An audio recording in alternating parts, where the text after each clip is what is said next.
There's nothing quite like summer. It's a time for outdoor fun, heat waves, and some truly special gaming moments. Today we will be exploring the top 10 most exciting summer game releases. Without further ado, let's fire up the grill, crack open a cold one, and check out some games destined to make a splash this summer. Number 10, Still Wakes the Deep.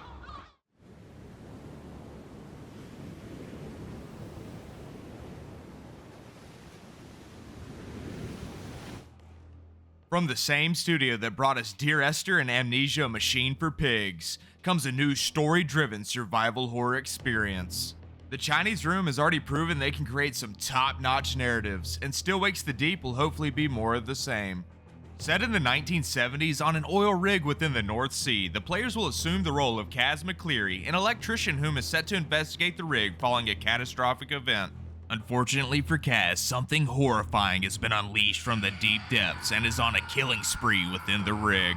According to the studio in a recent interview at Gamescom, there is no combat. We want you to feel powerless from beginning to end. At no point are you going to get a magical weapon that will allow you to kill everything. It's just not that kind of game. We want you to feel like everything matters and that every one of your choices counts. Outside of Amnesia: The Bunker, this is pretty on par for the studio, and knowing you can't fight back will create an extra layer of dread and tension. The game is also developed on Unreal 5 and looks gorgeous. I cannot wait to explore this brilliant setting and see what terrors lie in store. And the good news is we don't have to wait long. At the time of this video being published, Still Wakes the Deep is releasing tomorrow, June 18th on PC, PS5, and day one on Game Pass with Xbox Series X and S.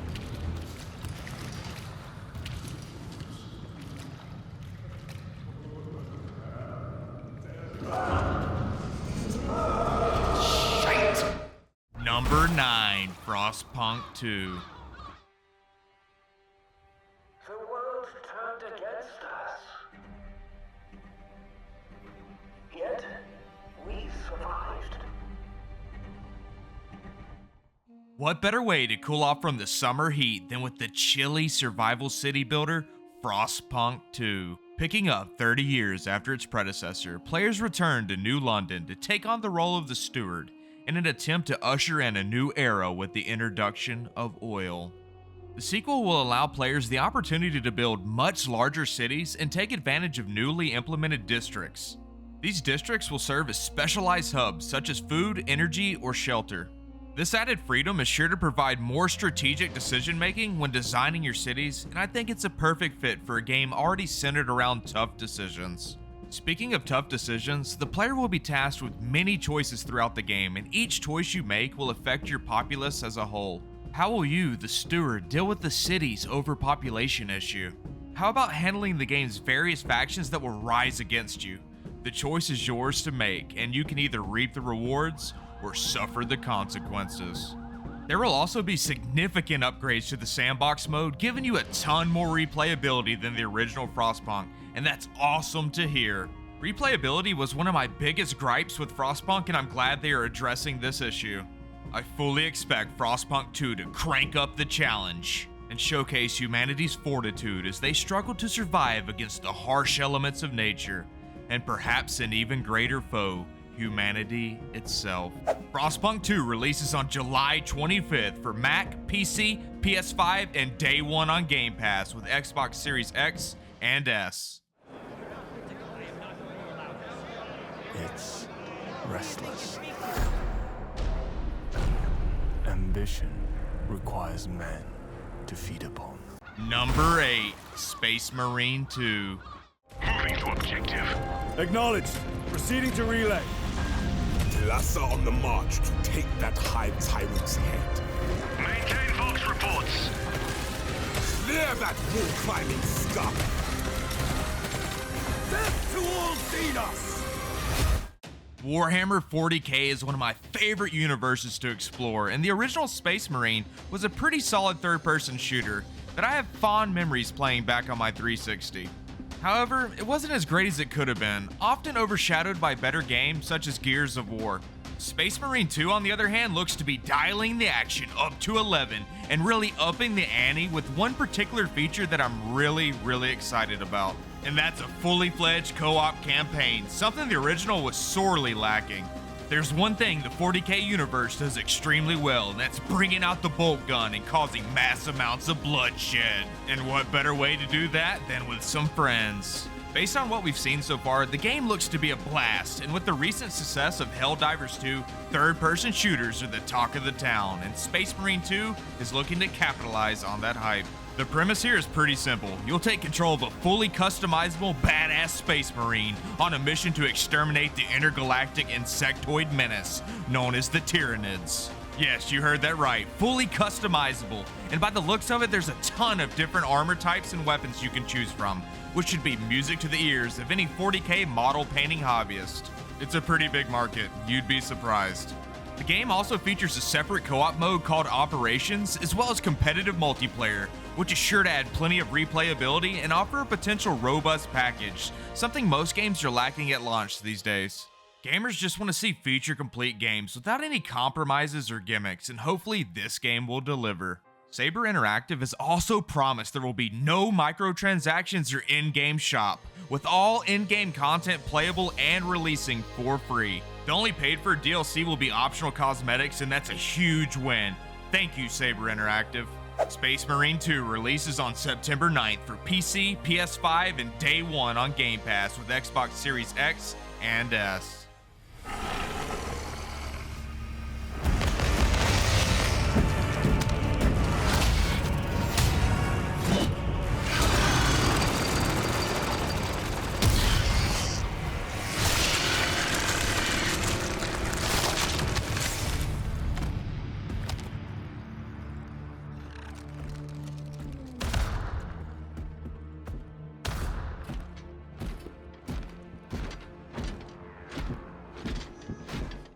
Number 7, Age of Mythology Retold.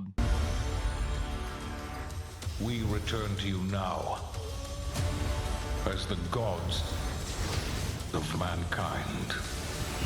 Ever since Age of Empires 2 received its definitive edition, fans have been clamoring for the same treatment for the beloved Age of Mythology. Well, the wait is finally over, and now we have our first look at the recreated version of one of the most iconic RTS games of all time. If you've never played Age of Mythology before, you're in for a real treat. Imagine Age of Empires, but with added fantasy elements such as mythical beasts and ancient gods. It's truly a spectacle to behold. You can call down lightning from the heavens, summon ancient dragons to rain down fire against your enemies, and if that wasn't enough, you can open up the sky and watch meteors wreak havoc across the battlefield. This is one of my most anticipated games to release this summer, and it cannot come soon enough. If you're looking for RTS greatness, look no further than Age of Mythology Retold, which releases on September 4th for PC and Day 1 on Game Pass with Xbox Series X and S.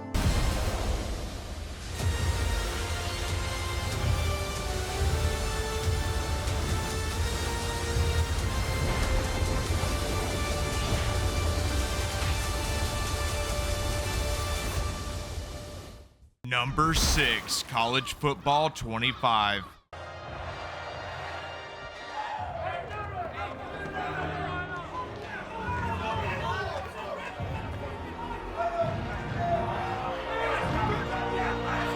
It has been over 11 years since NCAA 14 released, and since then fans have been wondering where the hell are my college football games? Being raised in the South, you quickly learn that college football isn't just a collegiate sport, but a phenom that branches into the very fabric of our culture.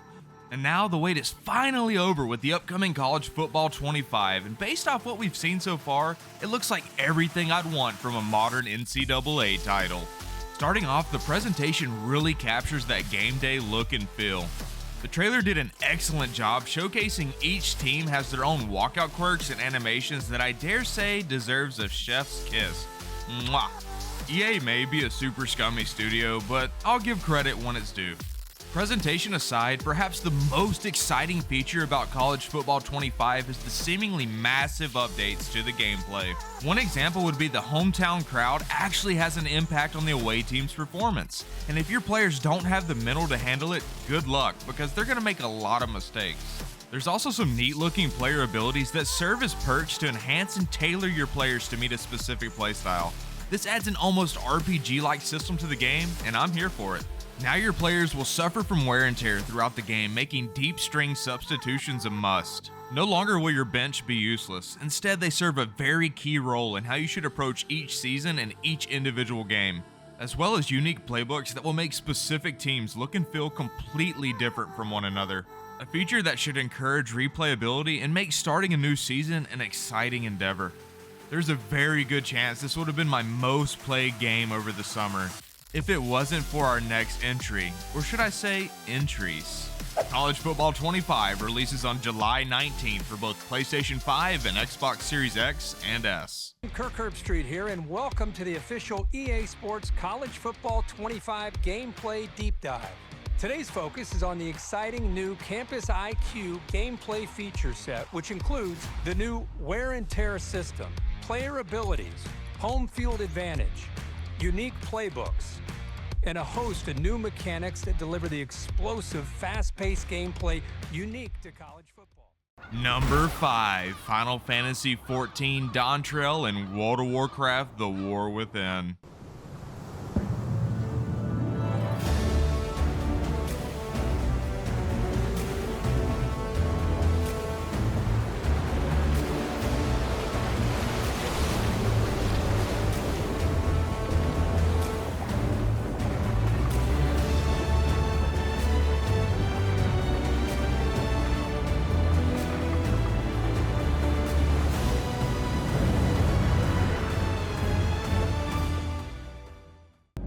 In darkness, she slumbers and dreams.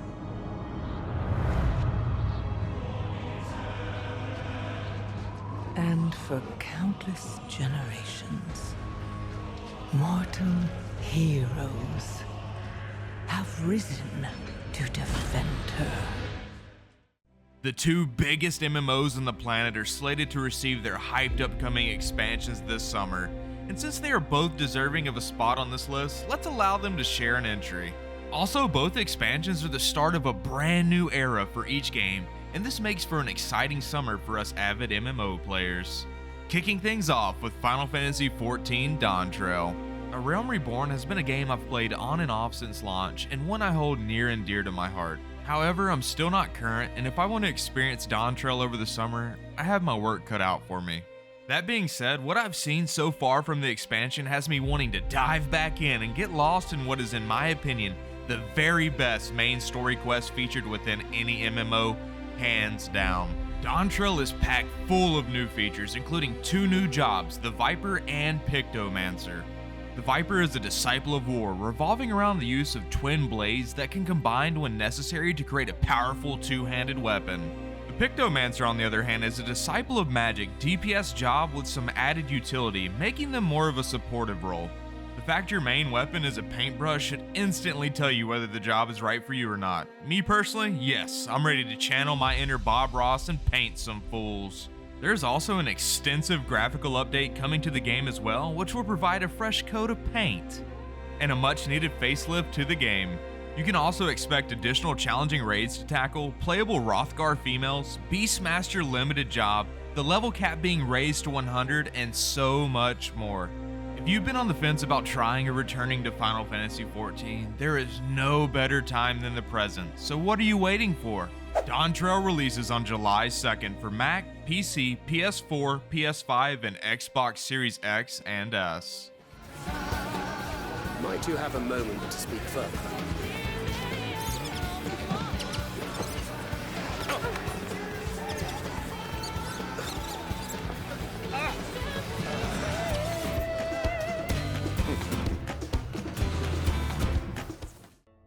Those who have followed the channel for a while already know from time to time I suffer from an incurable addiction to WoW. Far too many hours to count have been lost within Azeroth, and this summer I fully intend on losing a bunch more. The War Within marks the start of the World Soul Saga, which will span the next 3 expansions over the course of many years. Azeroth's World Soul is in grave danger as the Harbinger of the Void, Xal'atath, looks to claim the power of the soul for herself. Look, I'm not going to delve too deep into the story because A, we will be doing plenty of delving during the expansion, and B, WoW's story is notoriously convoluted and we can save that for another video entirely. This expansion introduces warbands, a feature I'm excited to try, designed with the focus on respecting players' time. Warbands, to put simply, is a way for your characters to share progress and grinds, such as reputation, achievements, and transmogs. This is huge because leveling an alt can become quite the chore, and this is a giant leap forward in addressing that. The War Within will feature 4 new subterranean zones to explore, in-game delves which feature a roguelike gameplay loop, a new allied race in the Earthen, hero talents which give you more freedom to build your character the way you want to play, and much, much more. Dragon riding, now called dynamic flying, returns, and I can only imagine how badass it's going to be to hop on a mount and take flight as you literally dive deep into the core of Azeroth.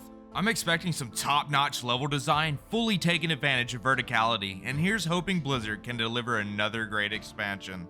Just like with Final Fantasy XIV, World of Warcraft has been on its A game recently, and with so many different ways to play, I highly recommend checking it out. Just make sure you take care of your IRL responsibilities first, or you might end up in trouble. Are you seriously playing WoW again? You're supposed to be mowing the lawn. The War Within releases on August 26th for Mac and PC. Babe, chill, I'm going right now. The world's soul, so long denied me, shall be mine.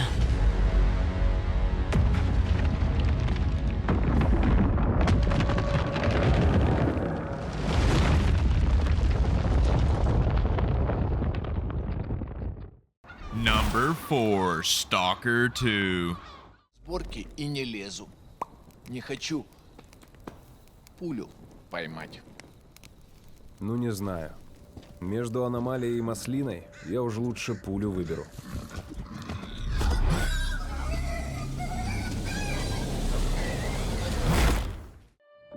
It has been 15 long years since the last Stalker game was released back in 2009. The original Stalker, Shadow of Chernobyl, is a game I still return to from time to time, especially in its modded form. The game is a masterclass in atmospheric storytelling, and I cannot wait for Heart of Chernobyl to release. I went back and forth internally about where to rank this game on my list because I do have some concerns. There have been 2 major back-to-back delays, with the game originally set to release in 2022, and here we are still months away from launch. Given current world events, this is completely understandable. I just hope it doesn't impact the game in a negative manner because I want this game to be good. Hell, I need this game to be good. If you've never played a Stalker game before, you can expect dynamic gunplay set in a post-apocalyptic world which harnesses supernatural entities and terrifying creatures. It's a perfect mix of a badass first-person shooter combined with horror elements that will keep you on the edge of your seat. Or should I say, your secret lab gaming chair. I need a sponsorship, please. Powered by Unreal Engine 5, the game will feature breathtaking graphics that will heighten the game's immersive storytelling. As I mentioned earlier with Shadow of Chernobyl, Stalker 2 will also feature official mod support, and this is something I'm extremely excited for because the first 3 games all have fantastic mods that range from minor upgrades to full-fledged total conversions. And if that sounds too nerdy for you, just take my word, it's a good thing. I can almost guarantee the modding community will be top-notch and offer a ton of different ways to replay the game. There's also planned multiplayer sometime after release as a free update, and I'm curious as to what this will offer. Super glad this game finally appears to be releasing, and it's one you can bet I'll be playing on day 1. Now if we could just get lucky enough to get a new Fear game, that would be amazing. Stalker 2 is set to release on September 5th for PC and day 1 on Game Pass with Xbox Series X and S.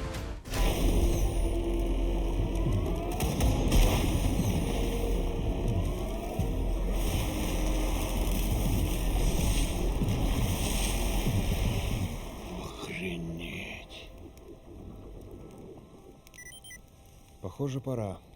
И куда ты теперь? В Припять. Нужно с ним поговорить. Удачной охоты, сталкер.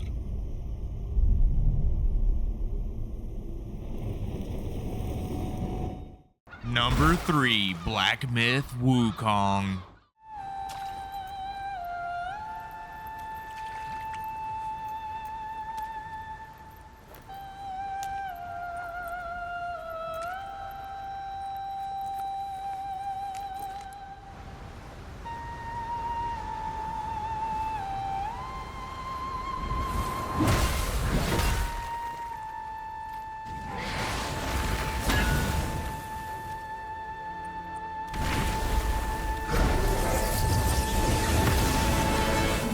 What do you get when you combine God of War with Chinese mythology mixed in with some Souls-like goodness? You get the #1 most wishlisted game on Steam. That's what. Black Myth Wukong is based on the Chinese novel Journey to the West. You can expect a perilous journey filled with larger-than-life foes to defeat across a variety of gorgeous locales. Also, fun fact for those who did not know, fan favorite Son Goku from Dragon Ball was based off the Monkey King Wukong. Right away when this game was first announced, I was blown away by how damn good it looked. At first, I thought it was a bona fide tech demo, but after seeing the true potential of Unreal 5, it's a visual feast for the eyes. The combat looks sleek, fast-paced, and the animation's buttery smooth. If you're a fan of God of War, Dark Souls, or any other action-adventure Souls-like, this game should be a no-brainer. Something tells me this is going to be one of those generational games that sit at the very top of the mountain within their respective group. Maybe I'm wrong, but this could be the next God of War, the next Devil May Cry, kickstarting a bunch of sequels and spin-offs and providing Black Myth badassery for years to come. Wukong possesses a host of different abilities, such as his flying cloud, which Dragon Ball fans will know as the Nimbus Cloud. You'll be able to utilize this cloud to traverse the landscape to some degree. How much this can be used remains to be seen though. He also wields his iconic staff, which can extend or shrink to great lengths at the blink of an eye. That's what she said. It's a super-powered weapon and should play to the tune of an exquisite symphony of violence when used in the dynamic combat featured within the game. Wukong is also a master of shapeshifting, and as we've seen in the trailers, this will become a pivotal part of the gameplay as you transform into a variety of different forms, allowing you to tackle various encounters. There will also be skill trees powered by a level-up system similar to Sekiro's, gear sets which you can acquire and equip giving enhanced bonuses, and other RPG-like systems that will provide more depth to the overall experience.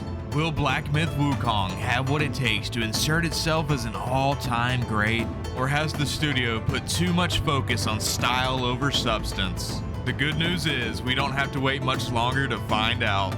Black Myth Wukong releases on August 20th for PlayStation 5 and PC. Xbox users will have to wait as the game will release sometime later on after a delay was announced recently regarding addressing the optimization for the platform. Talk about a bummer.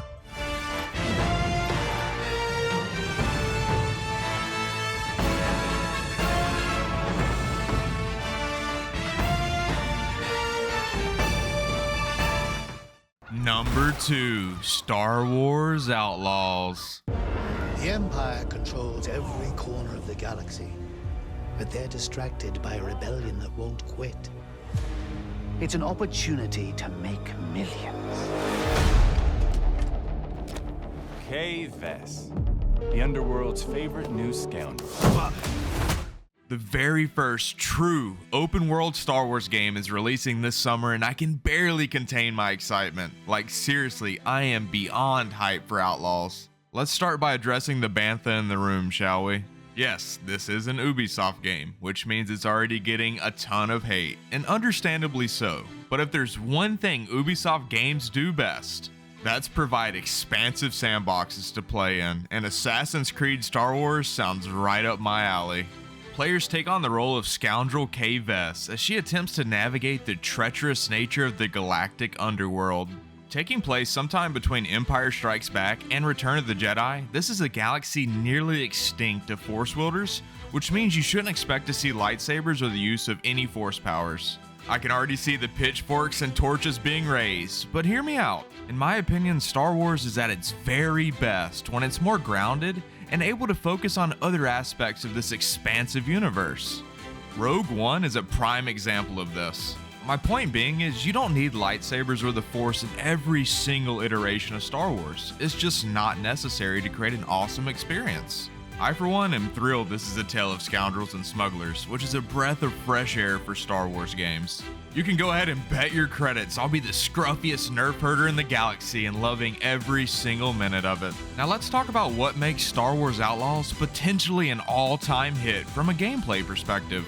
First off, the comparisons aren't just to Assassin's Creed, but to other Ubisoft titles such as Watch Dogs, or hell, even Rockstar's Grand Theft Auto.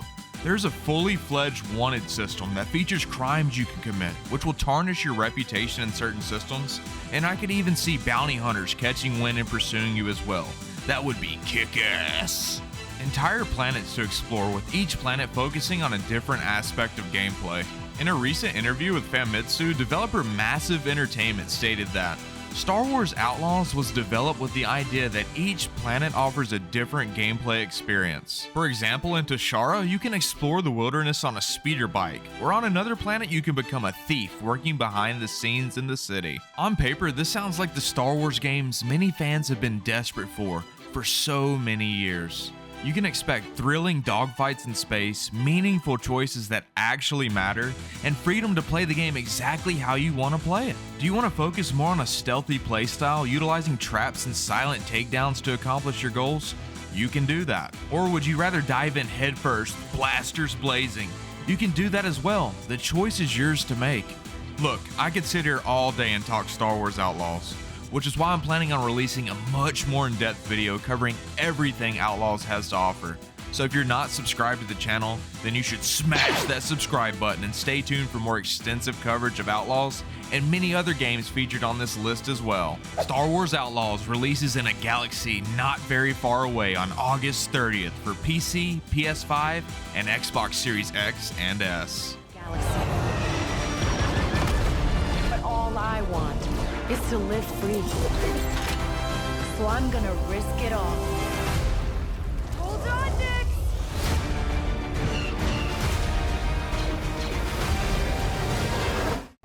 Honorable mentions.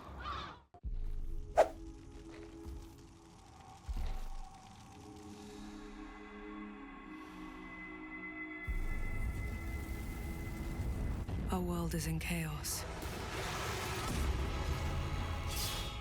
The gods and their armies of the dead seek to rule over everything we call home. I'll be damned if I let that happen.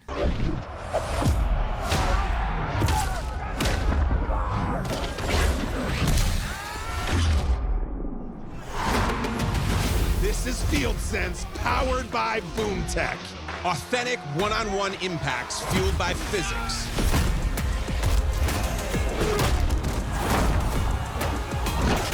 I'm afraid Tokyo experienced its own peculiar occurrence while you were away. It's exceedingly unlikely that this could be the work of a human. I'll be counting on you to gather more intel on the matter. I suspect it to be traveling back and forth between Tokyo and another world. This place is definitely dangerous.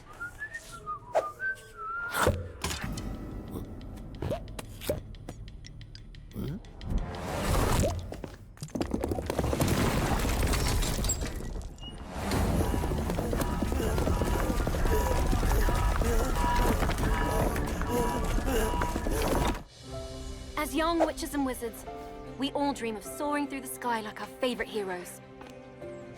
When it comes to Quidditch, we've all wondered, do I have what it takes to be the next Quidditch star?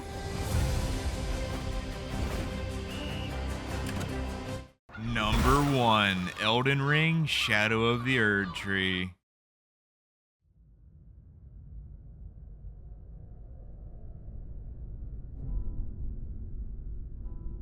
Mythology the Kind spoke of the beginning. The seduction and the betrayal.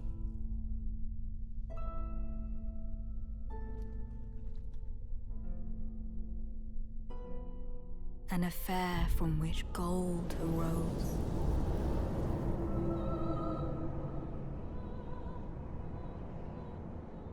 And so too was Shadow born. What followed was a war unseen.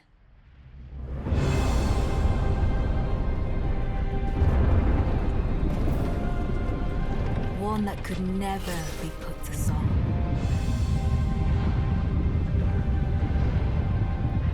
A purge without grace or honor.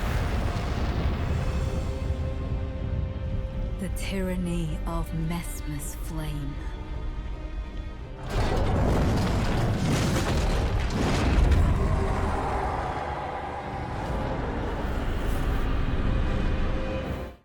There are a few games that can stand next to Elden Ring and hold their own. A generational masterpiece and a game whose reputation will live forever. From Software's magnum opus is receiving its first and only expansion, Shadow of the Erdtree. This expansion may as well be a full-fledged sequel, packing an astronomical amount of content, spanning on average over 30 hours of gameplay. Everything you'd want from an expansion is on full display here. New bosses to take down, a rich new area filled with hidden secrets, and new weapons and builds that will keep you coming back for more and more. Speaking of new bosses, Shadow of the Erdtree packs over 40 new bosses. Yes, 40 new bosses. And a lot of these bosses push the very boundaries of difficulty, featuring some optional fights that are arguably harder than any other From Software title. If you thought Elden Ring was a step down in difficulty from the mainline Souls games, well, you're going to be quite happy to hear that it's no longer the case. Actually, far from it. To put it plain and simple, you're going to get your f***ing ass kicked. I've been doing my very best to avoid all potential spoilers and plan on starting my playthrough very soon. Actually, the minute I'm finished with this video, I'm gonna go sit down and play the hell out of this game. I am so ready. I remember the very first time I loaded Demon Souls onto my PS3, and from that moment on, I have been hooked to these games ever since. Some of my fondest gaming memories are centered around the Dark Souls launch, and there is still so much for me to explore in Elden Ring. The reviews are already pouring in, and critics and users alike are calling this expansion one of the very best ever made. This reminds me of back in the day when Red Dead Redemption Undead Nightmare released and everyone went nuts. Yes, it's that good. Outside of additional content, there are also a host of quality of life updates as well. These can range from inventory updates to additional hairstyles. There's also a ton of bug fixes releasing alongside the expansion, and unfortunately, there is one major downside. There have been reports of stuttering and performance issues specifically on the PC version of the game, and hopefully these get addressed as soon as possible because we don't want anything hindering us from experiencing this absolute masterpiece. I hope you guys enjoyed the video. A lot of time and effort was put into the production of this, and unfortunately during this process I lost my mom. She's always been my biggest supporter, my #1 fan, and someone I've been so close to my entire life. I want to make it a goal of mine to be the very best version of myself that I can be, and hopefully one day I'll be half the wonderful person that she was. I'm going to take some time to reflect and heal, and when I return I look forward to bringing you all the best content I'm capable of producing. Thank you so much for watching, and I'll see you next time.